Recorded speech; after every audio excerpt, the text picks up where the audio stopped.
Assalamualaikum warahmatullahi wabarakatuh. Kembali lagi bersama saya, Adil Rajiah dalam sesi Parent Reboot yang insya-Allah kita adakan pada setiap hari Jumaat jam 11 pagi. So hari ni cukup istimewa sebab saya tak sendulah seorang-seorang macam last week, sebab saya akan bersama dengan seorang ilmuwan yang cukup saya segani, and to be honest, beliau adalah orang yang banyak menggerakkan saya ataupun membuka hati saya untuk mendalami dan memahami Al-Quran dengan cara yang masya-Allah sangat orang kata stress free ataupun dengan sangat praktikal lah.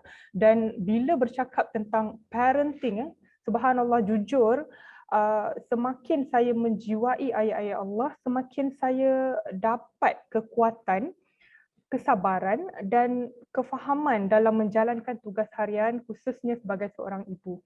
And that is why saya rasa cukup bertuah hari ini apabila beliau, ilmuwan yang saya maksudkan, bersetuju untuk meluangkan masa untuk berkongsi, bertadabur bersama saya dan semua penonton Parent Reboot hari ini. InsyaAllah saya difahamkan jadual Ustaz sangat padat, tapi bila Ustaz cakap yes dan macam mana pun Ustaz tetap nak sudi untuk selitkan sesi ini dalam jadual Ustaz, masya-Allah.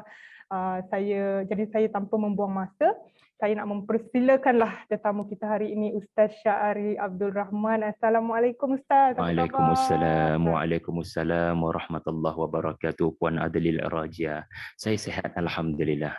Ya, alhamdulillah. Masya-Allah, siapa tak kenal Ustaz ni ya.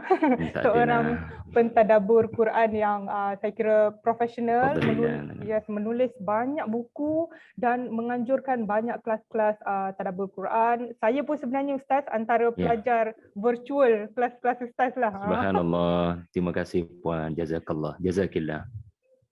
So Ustaz, seperti mana yang saya DM Ustaz kat Instagram kan tempoh hari, saya tanya, boleh tak Ustaz bantu kami ibu bapa yang mungkin masih mentah ni kan untuk mencari kekuatan ataupun mencari motivasi daripada ayat-ayat Quran dalam menjalankan amanah yang cukup besar dan kadang-kadang dirasakan berat Ustaz, iaitulah amanah dalam mendidik anak-anak dalam zaman yang Allahu Akbar banyaknya cabaran dengan pengaruh sosial medianya Ustaz, dengan isu ketagihan gadget, isu internet tanpa had, pornografi yang semakin berleluasa, isu kesihatan mentalnya, isu kejatuhan ekonominya, banyaknya. Allahu Akbar, banyak sangat.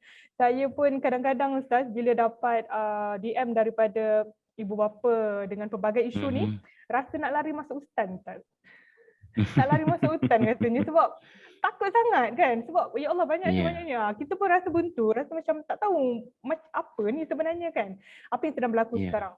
Kadang-kadang kita ibu bapa ni Ustaz rasa diri sendiri pun tak cukup kuat lagi untuk hadapi cabaran akhir zaman ni. Ini kan pula untuk mempersiapkan anak atau nak mendidik mereka dalam dunia yang semakin lama semakin mengelirukan Ustaz.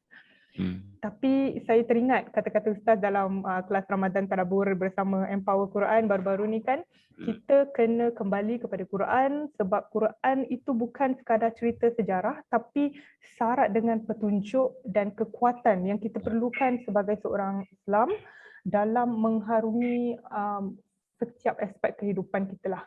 Jadi dengan rasa rendah diri Ustaz, saya mohon Ustaz untuk kongsikan dengan saya dan semua yang mendengar hari ini satu ayat Quran yang boleh kami jadikan bekalan harian dalam membesarkan anak-anak, insya-Allah. Silakan.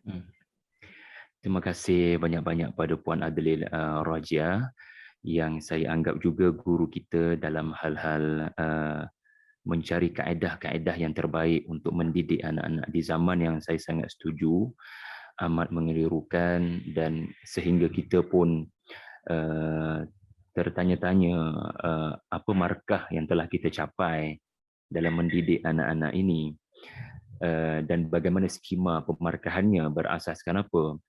Sebab ini adalah zaman di mana anak-anak tidak boleh hanya sekadar cemerlang dalam peperiksaan, tidak Setuju. ketinggalan dalam PDPR, tetapi amat penting untuk anak itu diberikan hidangan agama. Jadi Setuju. apa yang kita fahami sebagai agama itu pun satu cabaran yang seterusnya. Bagaimana agama itu ditampilkan dalam fikiran anak-anak. Jadi dalam keterbatasan ilmu yang saya ada, yang Allah Ta'ala beri, saya bersyukur pada Allah kerana Puan Adlil sediakan ruang ini untuk saya berkongsi. Barangkali cukup satu ayat untuk membuka fikiran, satu ayat untuk buka fikiran. Bagaimana Al-Quran itu sentiasa berbicara tentang kehidupan kita. Seandainya kita melihat Al-Quran dengan penuh keterujaan untuk mencari jawapan kepada segala bentuk permasalahan. Ayat yang saya nak kongsikan yang mudah-mudahan memberikan kekuatan kepada semua ibu-ibu, bapa-bapa di luar sana adalah surah Al-Baqarah ayat 127. Ayat yang menceritakan tentang ayah dengan anak. Ada cerita terjadi pada satu hari antara seorang ayah dengan seorang anak. Dan kedua itu adalah Nabi Allah Ibrahim alaihissalam dan Nabi Ismail alaihissalam. Jadi ceritanya adalah ketika Nabi Ibrahim membina Baitullah, membina Kaabah yang kita duduk menghadap tu dalam solat kita. Tuan-tuan dan puan, bila kita solat, ya, kita menghadap ke arah kiblat. Kita kena ingat, kiblat yang kita duduk menghadap tu, Kaabah yang kita duduk menghadap itu adalah represent pembangunan keluarga. Kerana ia sendiri dibina secara berkeluarga. Ayah tidak membina sendirian. Ayah membina dengan anak yang tersayang. Ini bukan kerja satu orang. Ini kerja untuk masuk syurga bersama-sama. Itulah tujuan kita berumah tangga. Bukan sekadar nak menikmati kesenangan bersama-sama di dunia, tetapi kita rasa bertanggungjawab untuk meramaikan umat masuk syurga bersama-sama. Jadi cerita ini memerlukan saya membacakan sepintas lalu ayat Al-Quran berkenaan. Boleh ke Puan Adlil saya kongsikan ayat tersebut sepintas lalu? Boleh, Boleh ke? insyaAllah. Benarkan Boleh. saya share skrin? Boleh. Jadi bila tuan-puan dengar ayat itu sepintas lalu, saya akan stopkan ayat itu dan saya akan huraikan. Bismillahirrahmanirrahim. Okey. Puan Adlil boleh lihat ayat tersebut. Saya bacakan dulu sepintas lalu. Bismillahirrahmanirrahim. Tuan-tuan beri perhatian, ini adalah ayat yang sangat menakjubkan sebab ia memang benar-benar menjadi pegangan saya dalam hal-hal mendidik anak-anak. Bismillahirrahmanirrahim. Wa idh yarfa'u Ibrahimul qawa'ida minal bait wa Ismailu rabbana taqabbal minna innaka antas samiul alim.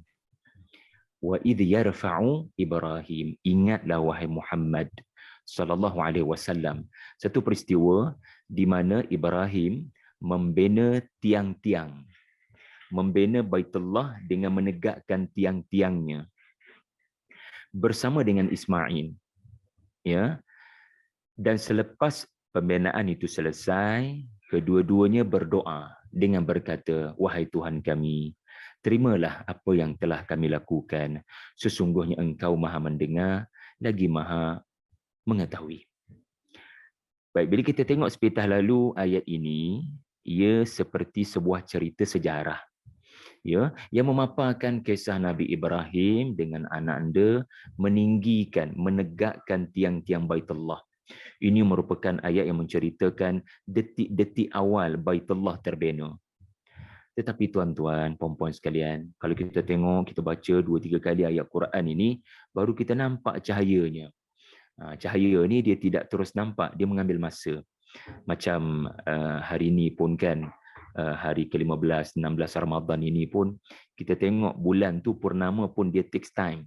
Dia tidak terus purnama macam matahari, terus terang benderang, ya. Dia ada fasa-fasa dia.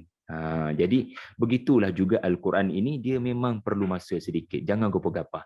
Kalau tak, kita tak jumpa jawapan pada masalah yang kita hadapi. Baik, Puan Adlil, bila kita baca ayat ni, ya, saya tunjulkan pada tuan-tuan puan-puan sekalian, setakat dalam catatan saya sekurang-kurangnya ada 5 pengajaran. Ada 5 pengajaran. Jadi boleh catat belaka. Nombor 1 sekali, keywordnya adalah teladan. Keywordnya adalah teladan. Maksudnya begini. Ibrahim alaihissalam apabila dia nak mengajar anaknya ya tentang agama, baginda tidak hanya mengajar agama dalam bentuk khutbah ataupun dalam bentuk formal session kita beri tazkirah kepada anak-anak. Baginda menonjolkan agama ya dalam perilaku dan tindak tanduk kehidupan baginda sendiri sebagai seorang ayah. Ini kerana kalau kita perhatikan bila si ayah menyebut Allah tu As-Sami', bila si ayah sebut Allah tu Al-Alim, ini apa kalau bukan mendidik agama kan Puan Adeline? Ini maksudnya mendidik agama. Orang panggil ma'rifatullah, memperkenalkan Allah, itu benda paling asas yang anak-anak kena tahu. Tetapi si ayah mengajar anaknya tentang agama, ya, bukan dalam satu bentuk masa yang formal, masa yang rasmi macam lepas maghrib. Tetapi ayah ajar anak agama ya dalam satu proses pembinaan. Pendek kata, ayah bawa anak pergi ke site untuk jom kita bina something, dan selepas pembinaan itu dilakukan, ayah menerapkan agama, ya, ayah menyebut tentang nama-nama Allah, dan di sini kita dapat lihat, ya, si ayah itu orang yang telah melakukan, ya, perbuatan mengingati Allah, sebab ini bukan lakonan daripada Nabi Ibrahim di hadapan anak. Ini bukan satu acara yang diada-adakan oleh Ibrahim alaihissalam. Ceritanya adalah baginda bina Baitullah bersama dengan anak dan spontaneous. Dengan spontan si ayah berdoa pada Allah, ya Allah, aku penat bina Baitullah ini. Kau terimalah perbuatan aku membina Baitullah depan anak. Depan anak. So si anak lebih cepat belajar berdasarkan apa yang dia nampak berbanding apa yang dia dengar. Jadi bila si anak nampak, ayah ni kerja-kerja pembinaan pun dia berdoa. Dan dia macam risau, dia punya amalan dia tu tak diterima. Jadi anak sedang belajar sesuatu yang sangat mahal tentang agama. Di mana si ayah sangat risau amalannya tidak diterima. Dan bukannya si ayah itu berkata, ya, nak dalam kerja-kerja bina Baitullah, kerja-kerja agama ni kita kena buat dengan teliti, kita kena buat dengan cermat. Itu formal. Tetapi ayah tonjolkan, ayah tonjolkan depan anak itu macam mana dia punya pekerjaan dia sendiri adalah pekerjaan yang sangat teliti. Jadi anak belajar daripada teladan. Jadi ini nombor 1 Puan Adeline. Mengenai bagaimana Ibrahim alaihissalam menonjolkan pada Ismail, dia melakukan pekerjaan membina Baitullah ini dengan teladan yang ditampilkan. Kemudian kita dapat lihat satu pendekatan Nabi Ibrahim adalah dia didik anak selepas melakukan aktiviti membina Baitullah. Kadang-kadang kita ni, ya, mengajar agama terlalu teori, dia tak ada aktiviti. Tapi ayat ni mengajar kita, jom kita bina Baitullah dulu. So dari satu batu ke satu batu, dari satu bata ke satu bata, simen, ukur, segi 4 sama ke tidak. And then baru si ayah kata, nak, nampak tak macam mana perbuatan kita tadi, ya, perbualan kita tadi sebenarnya ada yang mendengar. As-Sami', Allah mendengar apa yang kita duk berbual-bual tentang nak bina Baitullah. Dan kalau kita tak berbual, kita tak keluarkan apa-apa suara, masing-masing fokus pada kerja dan posisi masing-masing, Allah itu Al-Alim. Jadi perhatikan macam mana si ayah mendidik tentang agama dengan adanya aktiviti. experiential learning. Dan jangan terlalu teori. Sebab nanti terlalu awang-awangan, susah anak kita nak catch up. Kalau tak ada aktiviti, so kena kreatif sikit lah. Bila nak mendidik nama-nama Allah ni, jangan lecture. Tidak lagi susah anak tu nak faham. Jadi subhanallah, itu yang kedua. Kemudian, kita dapat lihat ayat ini, okey, ini agak complicated, tapi jangan risau, saya akan permudahkan tuan-puan mendengar. Anda dapat lihat pada ayat ini, Allah menyebut Ibrahim membina Baitullah dengan Ismail. Itu ayat ni, struktur ayat ni. Ibrahim membina Baitullah dengan Ismail. Tetapi boleh sahaja ayatnya menjadi seperti berikut. Ibrahim dan Ismail membina Baitullah. Tuan-tuan, mungkin anda dapat kenal pasti perbezaan antara dua ayat berikut. Saya ulang balik. Okay, Puan Adli cuba tengok dia punya perbezaan ayat dia. Ibrahim membina Baitullah dengan Ismail. Ayat yang kedua, Ibrahim dan Ismail membina Baitullah. Sama ke berbeza? Berbeza. Subhanallah, Puan Adlil dapat kenal pasti perbezaan. Mungkin setengah kita beranggapan sama je. Dua-dua tu bina Baitullah. Tak ada beza pun. Tuan-tuan, puan-puan, berbeza tau. Bila kita kata Ibrahim dan Ismail membina Baitullah, maknanya kedua-duanya diberikan perintah wajib bina Baitullah. Dua-dua tu diwajibkan. Ibrahim si ayah, Ismail si anak, wajib bina Baitullah. Tetapi ayat ni beritahu yang diwajibkan hanya Nabi Ibrahim. Wa id yarfa'u Ibrahim. Ibrahim membina Baitullah. So Ibrahim yang difardukan. And then baru Allah sebut Ismail. So Quran ni dia punya susun atau kalimah tu bersebab. Kita mungkin dalam komunikasi kita tak kisah pun. Kan? Saya dan anak-anak makan bersama. Ataupun saya makan bersama dengan anak-anak. Sama je, tak ada beza pun. Tetapi dalam Quran, tuan-tuan, dia lain macam. Dia punya susun atur dia tu, dia ada tarian tersendiri. Dia ada lengguk, dia ada balarah dalam bahasa Arab. Jadi, saya nak mudahkan anda faham, yang diperintahkan wajib Nabi Ibrahim bina Baitullah. Ismail tak payah participate. Ismail dah ada keluarga masa ni. Biarkan dia menguruskan keluarga dia. Allah perintahkan si ayah.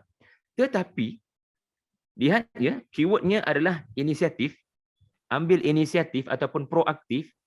Si anak ni, aku tak sanggup tengok ayah yang dah lanjut usia buat seorang-seorang, buat sendirian. Mana common sense aku sebagai seorang anak? Tak boleh jadi ayah buat seorang-seorang ayah. Mari saya bantu ayah. Jadi, subhanallah, ini kadang benda yang hilang dan agak mencabar untuk didik anak-anak kita, iaitulah common sense. Kan isteri kita, mak mereka balik daripada tempat kerja, penat, jauh bekerja. Takkanlah tengok TV sampai didn't say anything. Hello mama, takkanlah tak senyum bukakan pintu untuk mama.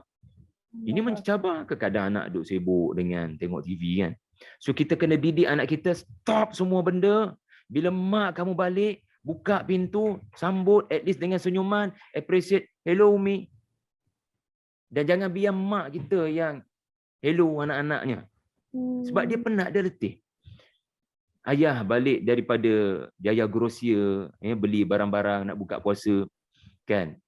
Nampak banyak plastik dalam bonek tu. Pergi beli barang-barang nak berbuka puasa dengan anak-anak. Anak-anak memanglah ada pilihan minuman masing-masing, pilihan makanan masing-masing. Si anak tu ada tak common sense? Nak tolong ya? Ada tak plastik saya nak tolong ayah ni? Tolong bawa plastik-plastik yang banyak, ya, beg IKEA yang banyak barang-barang tu. Bawa masuk dalam rumah. Ke anak hanya pilih dia punya aiskrim je? Abi, mana-mana plastik aiskrim? Saya nak ambil plastik aiskrim, takut cair. Amboi.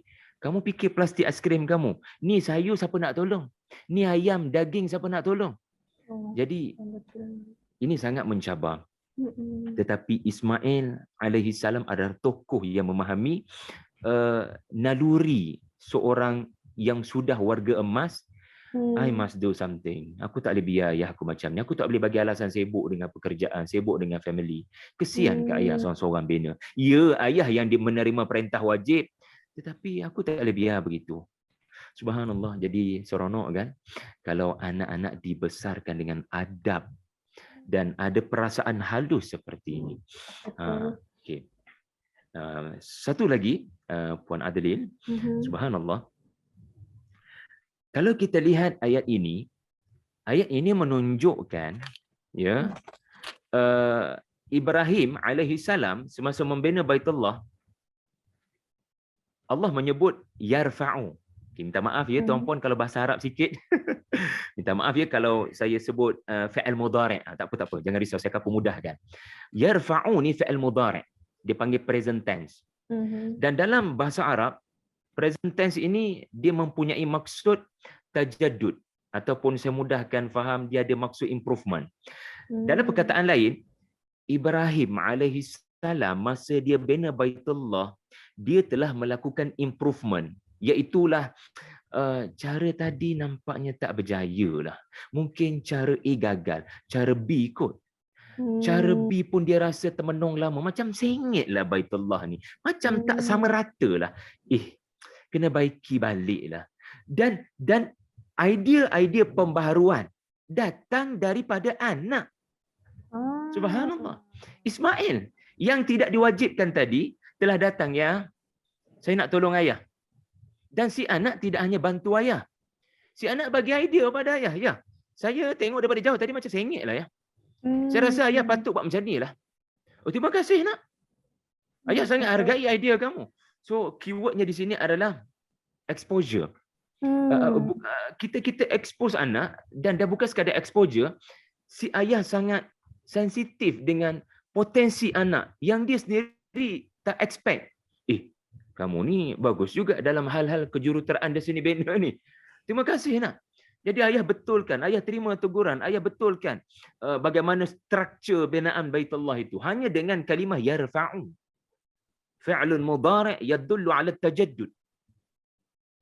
Sebagaimana fi'il mudhari' juga membawa maksud al-istimrar. Si anak tu tengah belajar, si ayah, ayah ni sangat teliti, dia very sensitive, very particular dalam hal-hal ukuran. Tak sama 1 sentimeter pun ayah tu nampak macam tak sedap duduk. Dia bukan jenis comfort zone. Alhamdulillah Baitullah dah terbina nak. Dia tidak melakukan pekerjaan bagaikan melepaskan batuk di tangga. Anak nampak benda tu. Jadi tuan-tuan puan-puan, kan kita bila umrah, bila pergi haji, Puan Adeline ada pengalaman umrah?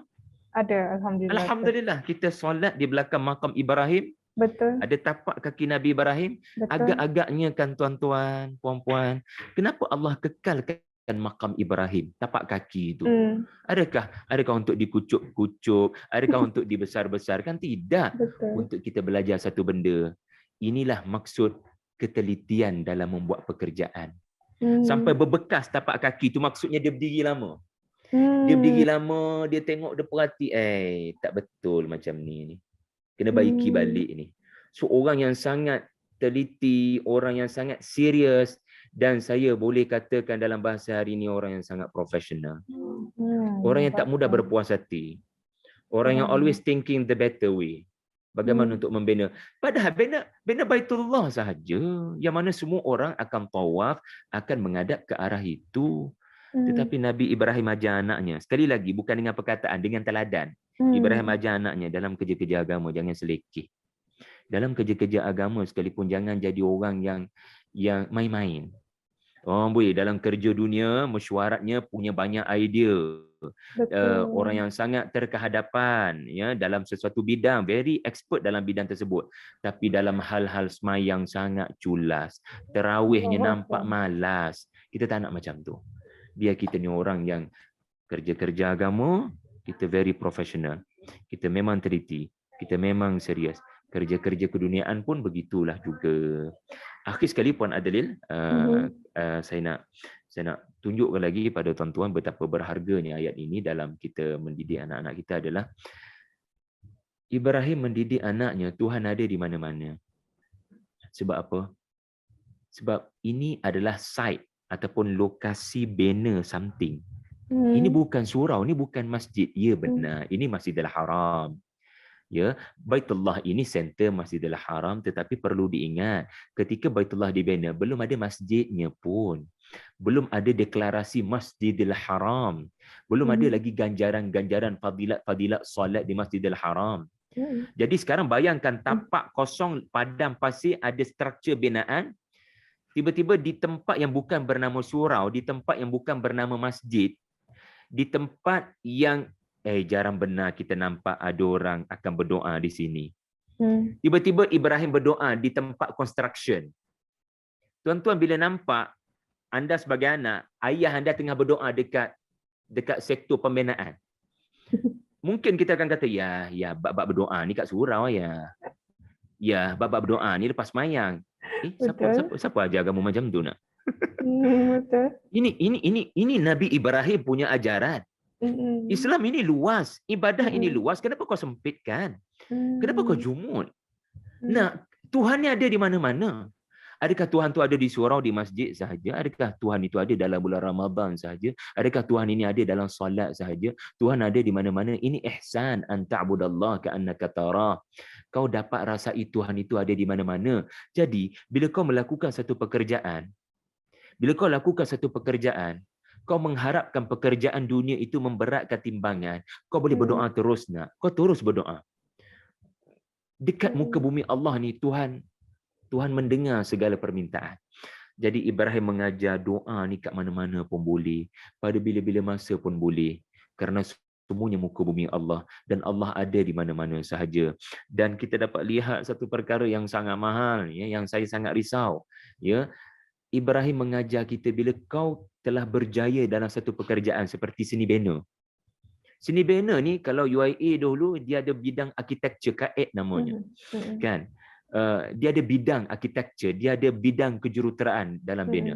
Katakan anak kita flying colours, dia graduate dengan 3.5 above, barangkali 4 flat.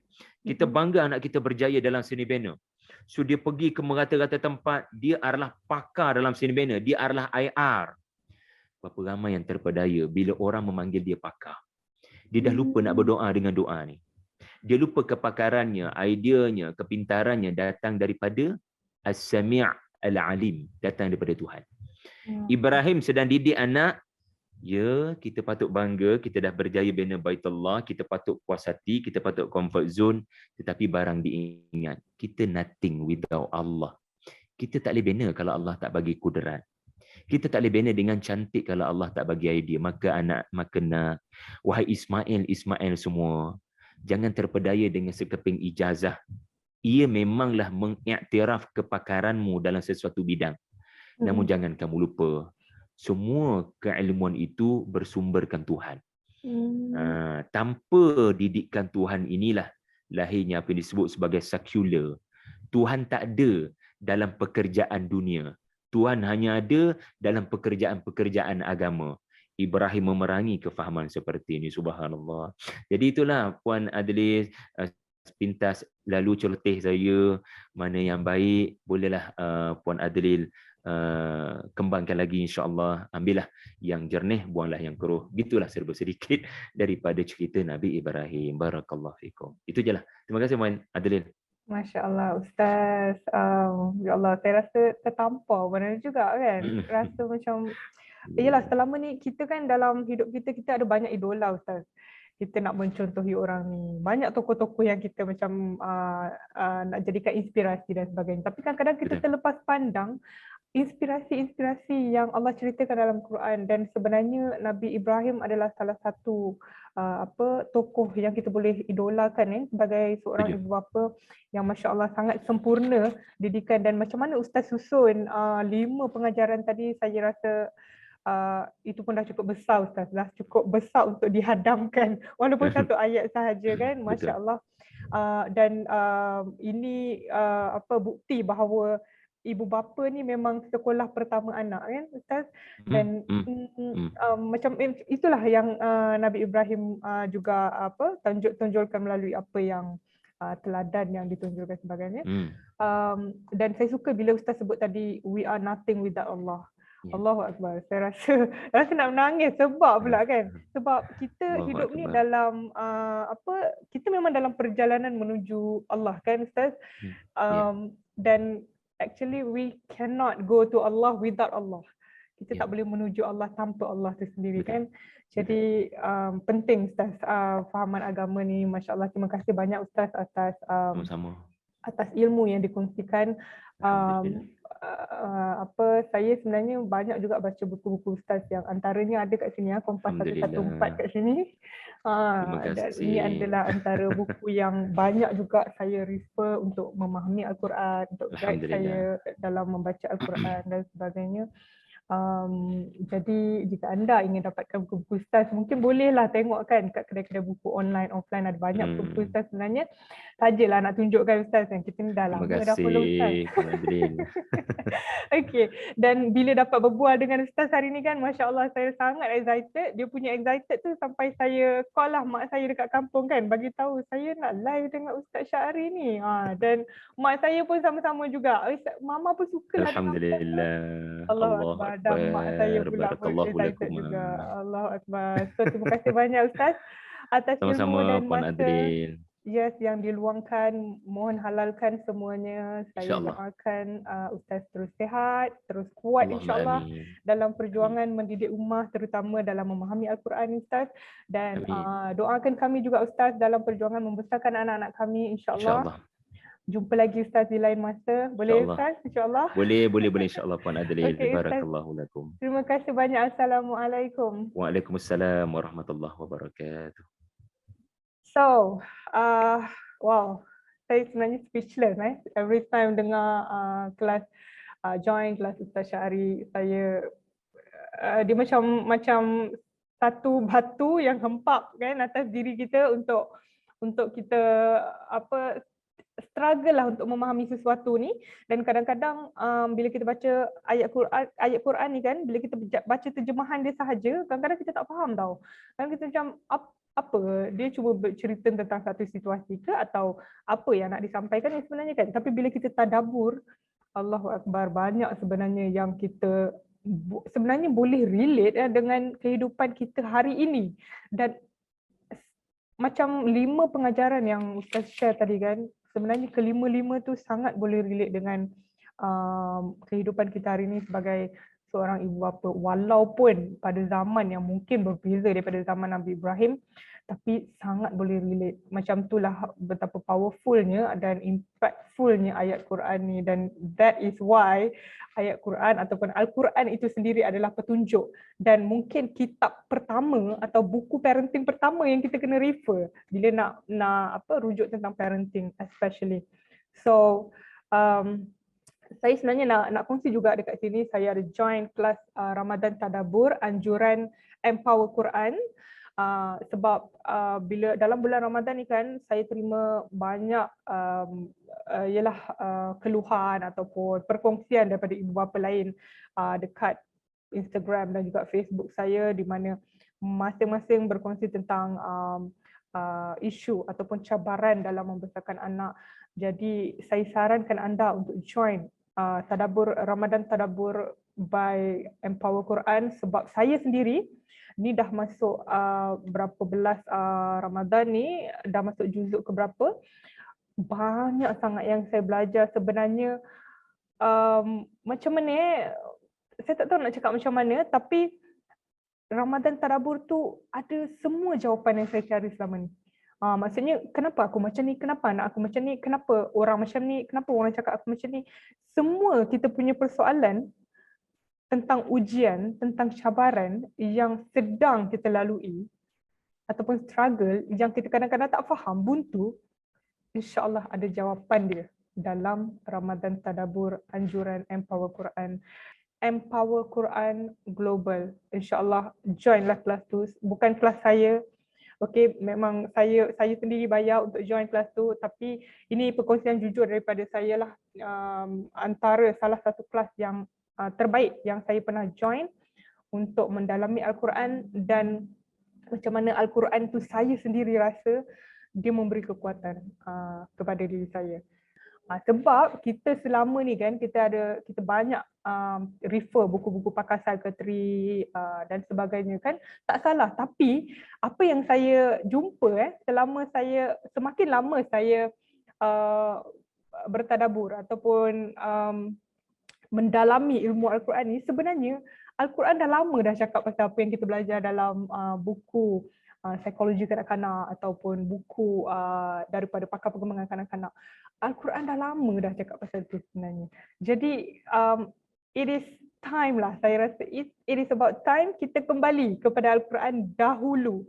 Tak salah kalau kita nak tengok pakar-pakar saintis dan sebagainya, researcher yang memang mengkaji tentang ilmu kebabaan, tak salah. Tapi sebagai orang Islam, kita tengok Al-Quran dahulu.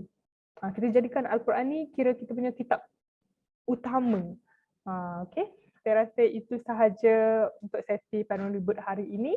Okay, kita jumpa lagi dalam sesi Parent Reboot next week. Macam biasa, setiap Jumaat 11 pagi bersama saya. Okay, Assalamualaikum.